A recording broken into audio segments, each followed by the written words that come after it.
Alrighty, as this giant plane flies over, we are in the final part of my catch-up series to catch up to where I was reading the Bible previously, and today we're starting on Genesis chapter 9.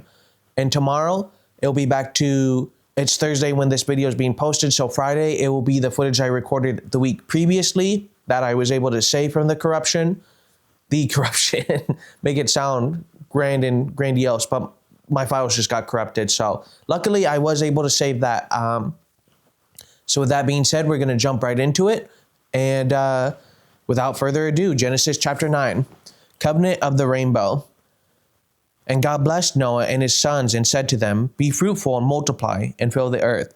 The fear of you and the terror of you will be on every beast of the earth and on every bird of the sky, with everything that creeps on the ground and all the fish of the sea. Into your hand they are given. Every moving thing that is alive shall be food for you. I give all to you, as I gave the green plant. Only you shall not eat flesh with its life, that is blood. Its blood, surely I will require your lifeblood. From every beast I will require it, and from every man's brother I will require the life of man. Whoever sheds man's blood, by man his blood shall be shed. For in the image of God he made man. As for you, be fruitful and multiply, populate the earth abundantly and multiply it. I think basically what it's trying to say is that if you harm man, you're basically harming God, because man was made in the likeness of God. Then God spoke to Noah and to his sons with him, saying, now behold, I myself do establish my covenant with you, and with you, your descendants after you, and with every living creature that is with you, the birds, the cattle, and every beast of the earth with you, all that comes out of the ark, even every beast of the earth. I think another thing that people maybe struggle with is there's a lot of repetition and really hammering in what's being said, and I think it's just important, which is why it's being stated over and over again. I establish my covenant with you, and all flesh shall never again be cut off by the water of the flood, neither shall there again be a flood to destroy the earth. God said, this is the sign of the covenant which I am making between me and you, and every living creature that is with you, for all successive generations. I set my bow in the cloud, and it shall be for a sign of covenant between me and the earth. It shall come about when I bring a cloud over the earth, that the bow will be seen in the cloud. And I will remember my covenant, which is between me and you, and every living creature of all flesh. And never again shall the water become a flood to destroy all flesh. When the bow is in the cloud, then I will look upon it to remember the everlasting covenant between God and every living creature of flesh that is on the earth. And God said to Noah, this is the sign of the covenant which I have established between me and all flesh that is on the earth. Now the sons of Noah who came out of the ark were Shem, Ham, and Japheth. And Ham was the father of Canaan. These three were the sons of Noah, and from these the whole earth was populated. So now we still have the descendants of Adam and Eve, but now it's from a pure line that was approved by God, which was Noah, a man who was blameless in his time. Then Noah began farming and planted a vineyard. He drank of the wine and became drunk, and uncovered himself inside his tent. Ham, the father of Canaan, saw the nakedness of his father, and told his two brothers outside. But Shem and Japheth took a garment and laid it upon their shoulders, and walked backward and covered the nakedness of their father. And their faces were turned away, so that they did not see their father's nakedness. When Noah awoke from his wine, he knew what his youngest son had done to him. So he said, cursed be Canaan, a servant of servants. He shall be to his brothers. He also said, blessed be the Lord, the God of Shem, and let Canaan be his servant. May God enlarge Japheth, and let him dwell in the tents of Shem, and let Canaan be his servant. Noah lived 350 years after the flood, so all the days of Noah were 950 years, and he died. I always found that interesting too when I was reading the Bible at around, there was a little stint when I was like 21 or 22 where I did try to read through the Bible. I got through the first 4 or 5 books total, and a thing that I struggled with is that there's a lot of harshness, at least in the Old Testament, where it's something like that where I guess in our day and age, if I saw my dad drunk and naked, right, I would cover him and take care of him. But I guess if I found out that maybe one of my siblings or someone I knew just like walked away from him, and it's like, dad's naked over there. It's like, would I curse him to be a servant of everyone in the room? I don't know. It just seems really harsh. But everything happens for a reason, right? So it's just interesting to me. Descendants of Noah. Now these are the records of the generations of Shem, Ham, and Japheth, the sons of Noah, and sons who were born to them after the flood. I'm going to butcher these names. I apologize in advance. The sons of Japheth were Gomer and Magog and Madai and Javan and Tubal and Meshech and Tiras. The sons of Gomer were Ashkenaz, Riphath, and Togarmah. The sons of Javan were Eliza and Tarshish, Kittim, and Dodamine. For these, the coastlands of the nations were separated into their land, every one according to his language, according to their families, into their nation. The sons of Ham were Cush and Mizraim and Put and Canaan. The sons of Cush were Seba and Havilah and Sabbath and Ramah and Septah, Septacah. And the sons of Ramah were Sheba and Dedan. Now Cush became the father of Nimrod. He became a mighty one on the earth. He was a mighty hunter before the Lord. Therefore it is said, like Nimrod, a mighty hunter before the Lord. The beginning of his kingdom was Babel and Erech and Akkad and Calneh in the land of Shinar. From that the land he went forth into Assyria and built Nineveh and Rehoboth, and Calah, and Rezin between Nineveh and Calah, that is the great city. Mizraim became the father of Ludum and Ananim, and Lahabim, and Nephtuim, and Pathrum, and Kalsham, from which came the Philistines and Cathtorim.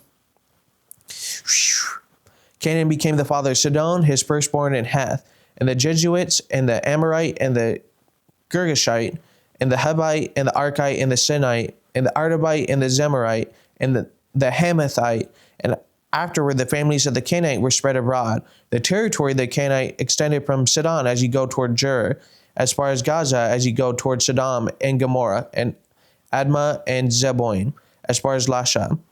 These are the sons of Ham according to their families, according to their language, by their lands, and by their nations.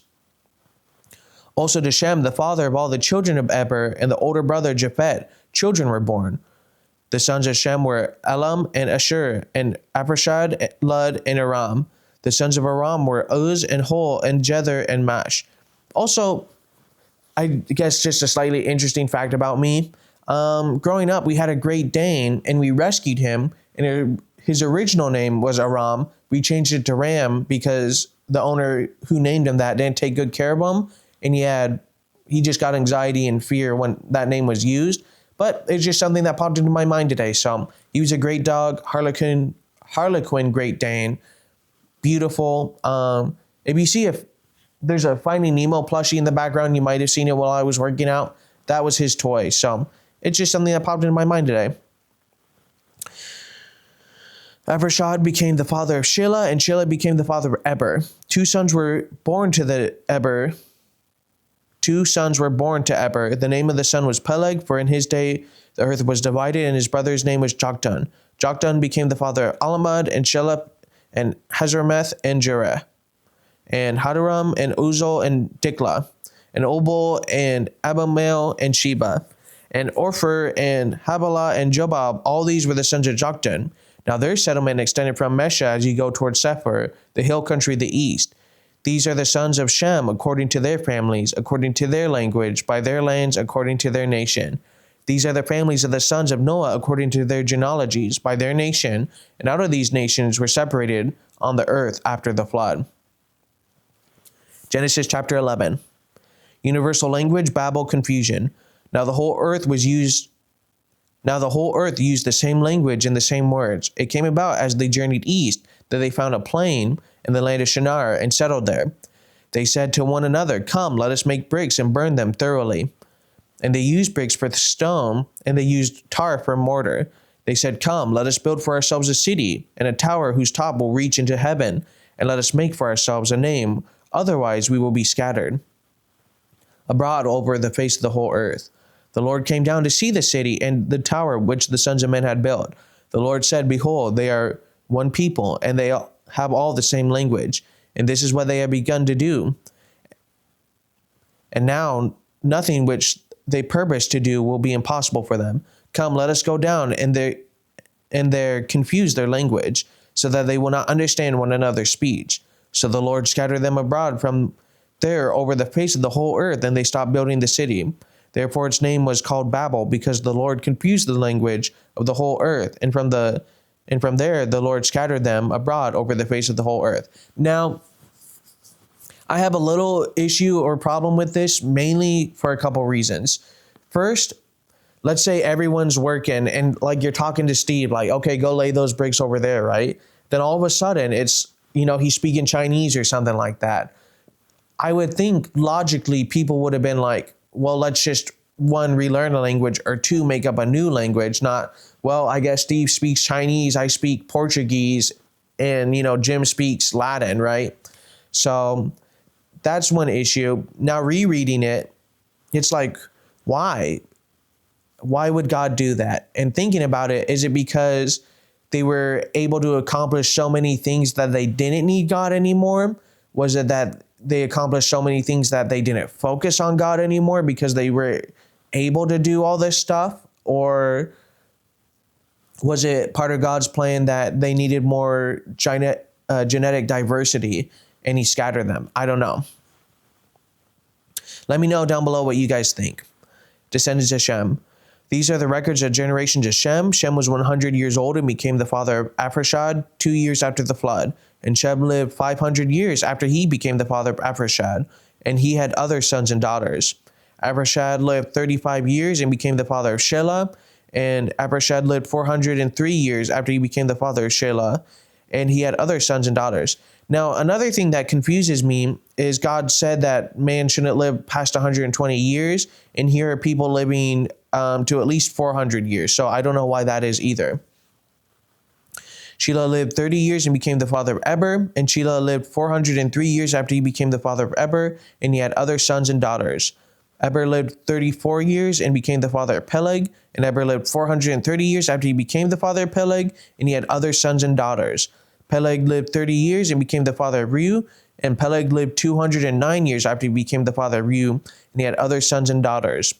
Reu lived 32 years and became the father of Serug. And Reu lived 207 years after he became the father of Serug. And he had other sons and daughters. Serug lived 30 years and became the father of Nahor. And Serug lived 200 years after he became the father of Nahor. And he had other sons and daughters. Nahor lived 29 years and became the father of Terah. And Nahor lived 119 years after he became the father of Terah. And he had other sons and daughters. Terah lived 70 years and became the father of Abram, Nahor, and Haran. Now these are the records of the generations of Terah. Terah became the father of Abram, Nahor, and Haran became the father of Lot. Haran died in the presence of his father Terah in the land of his birth, in Ur of the Chaldeans. Abram and Nahor took wives for themselves. The names of Abram's wife was Sarai, and the name of Nahor's wife was Milcah, the daughter of Haran, the father of Milcah and Ishkah. Sarai was barren, she had no child. Terah took Abram his son, and Lot the son of Haran, his grandson, and Sarai his daughter-in-law, his son Abram's wife, and they went out together from Ur of the Chaldeans in order to enter the land of Canaan. And they went as far as Haran and settled there. The days of Terah were 205 years, and Terah died in Haran. We got one more chapter to go, and it'll be it for the day. Chapter 12. Abram journeyed to Egypt. Genesis chapter 12. Now the Lord said to Abram, go forth from your country, and from your relatives, and from your father's house, to the land which I will show you. And I will make you a great nation, and I will bless you, and make your name great. And so you shall be a blessing. And I will bless those who bless you, and those who curse, and the ones who curse you I will curse. And in you all the families of the earth will be blessed. So Abram went forth as the Lord had spoken to him, and Lot went with him. That's a tongue twister. Now Abram was 75 years old when he departed from Haran. Abram took Sarai his wife, and Lot his nephew, and all their possessions which they had accumulated, and the persons which they had acquired in Haran, and they set out for the land of Canaan. Thus they came to the land of Canaan. Abram passed through the land as far as the site of Shechem to the oak of Moreh. Now the Canaanites were then in this land. The Lord appeared to Abram and said, to your descendants I will give you this land, So he built an altar there to the Lord who had appeared to him. Then he proceeded from there to the mountain on the east of Bethel, and pitched his tent, with Bethel on the west and Ai on the east. That's how it is Ai. And he built an altar to the Lord, and called upon the name of the Lord. Abram journeyed on, continuing toward the Negeb. Now there was a famine in the land, so Abram went down to Egypt to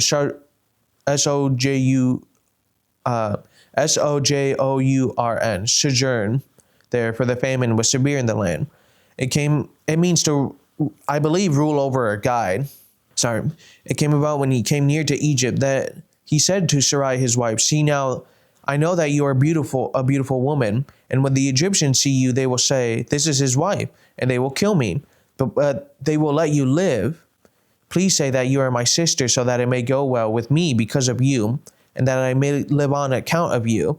It came about when Abram came into Egypt, the Egyptians saw that the woman was very beautiful. Pharaoh's officials saw her and praised her to the Pharaoh, and the woman was taken into the Pharaoh's house. Therefore he treated Abram well for her sake, and gave him sheep and oxen and donkeys, and male and female servants, and female donkeys and camels. But the Lord struck Pharaoh and his house with great plague because of Sarai, Abram's wife. Then Pharaoh called Abram and said, "What is this have you done to me? Why did you not tell me she was your wife? Why did you say she is my sister, so that I took her for my wife? Now then, here's your wife. Take her and go." Pharaoh commanded his men concerning him, and they escorted him away with his wife and all that belonged to him. Thus ending Genesis chapter 12. We will be all caught up for this week, and you'll kind of hear my thoughts more about Abram and the things that happen tomorrow. So please stay tuned for that. But with that being said, I am going to go work out and see how well that goes. So starting early in the morning, I started around 8:30 today, and I am a little tired, but good overall. But with that being said, that part doesn't matter. I hope you guys have a blessed day, and peace.